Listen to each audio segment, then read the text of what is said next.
আসসালামু আলাইকুম।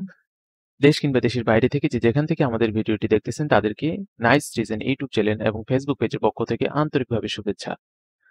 তো আজ আমরা আলোচনা করব আপনাদের মাঝে খুব সুন্দর করে একটি ২ তলা ফাউন্ডেশন দিয়ে ১ তলা একটি বাড়ি নির্মাণ করলে কত টাকা লাগবে। তো আমাদের সম্মানিত ক্লায়েন্ট আমরা লাল মিয়ার জন্য এই বাড়িটি নির্মাণ করছি। তিনি ডেমরা থেকে আমাদের সাথে যোগাযোগ করছে এবং তার মেয়ের জন্য এটি কক্সবাজারে এই প্রজেক্টটি করবে। তো আশা করি আপনাদের সকলেরই ভালো লাগবে। যদি আপনাদের বাসা করার পরিকল্পনা থাকে তাহলে অবশ্যই আপনার বাসার জায়গার মেজারমেন্ট দিয়ে কমেন্ট বক্সে সাবস্ক্রাইব করে আমাদের ইনফরমেশন জানিয়ে দিন। আমরা নেক্সট টাইম এমন কোনো প্রজেক্ট পেলে অবশ্যই আপনাকে মেনশন করে দিব। তো সচরাচর আমরা যা করি মাটি খনন থেকে শুরু করে আপনাদের সংক্ষিপ্তভাবে একটি ধারণা দেওয়ার চেষ্টা করি যে কিভাবে মাটি খনন করবেন, এরপরে পুডিং বা রড, সিমেন্ট এবং বাড়ির ফ্রন্ট সাইডটি খুব মিনিমাল, স্ট্যান্ডার্ড, মডার্ন হিসেবে সাজানো হয়েছে। এটি গ্রামে শহরে যেখানেই করেন কোনো সমস্যা নেই। আপনার বাসাটি ফুটে তুলবে সেই জায়গার ভেদ অনুযায়ী এবং আপনার বাসার সামনে দিয়ে যে চলাফেরা করবে অবশ্যই তার নজর কাড়বে যে খুব সুন্দর করে ছোট একটি জায়গাতে এত সুন্দর করে একটি বাসা নির্মাণ করা হয়েছে।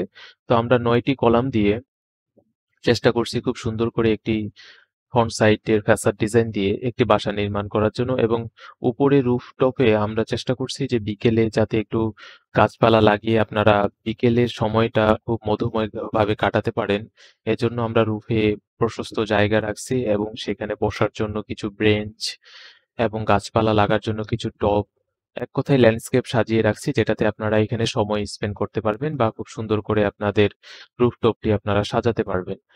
তো ফন্ট সাইজটি আমরা আমাদের কালার মনের মতো করে কালার দিয়ে দিছি। ক্লায়েন্ট এতেই খুশি। যদি আপনারা চান কালার চেঞ্জ করে দিয়ে বিভিন্ন প্রকারের আপনাদের মনের মতো করে নিতে পারবেন এবং যদি আমাদের দ্বারা ডিজাইন করতে চান আমাদের হোয়াটসঅ্যাপ নাম্বার দেওয়া থাকবে সেটাতে আপনারা যোগাযোগ করেন। আমরা ভিতর সাইটে যদি আপনাদের কথা বলি এবং বৈদ্যুতিক কাজ, ইলেকট্রিক কাজ, প্লাম্বিং কাজ, পাইপলাইনের কাজ, টাইলসের কাজ, দরজা, জানালা এবং লেবার মজুরি সহ আমরা সংক্ষিপ্তভাবে আপনাদের একটি ধারণা দিয়ে রাখছি এখানে। এটি বাজার দরে একটু কম বেশি হবে। আপনার বাজার দর ঊর্ধ্বগতি হলে একটু বেশি হবে, নিম্নগতি হলে একটু কম হবে। তো আপনি ২ তলা ফাউন্ডেশন করে যদি আপনি এই বাড়িটি ১ তলা কমপ্লিট করতে চান, যদি আপনার বাজেট ১৮ থেকে ২০ লক্ষ টাকা থাকে তাহলে আপনারা ইনশাআল্লাহ শুরু করে দিতে পারেন। এই মিনিমাল বাজেটের মধ্যে খুব সুন্দর করে একটি আপনি বাসা নির্মাণ করতে পারবেন ইনশাআল্লাহ। তো আমরা যদি এটির ফ্লোর প্ল্যান নিয়ে আসি আপনাদের মাঝে, ফ্লোর প্ল্যানটিও খুব সুন্দর করে সাজানো হয়েছে। আমরা চেষ্টা করছি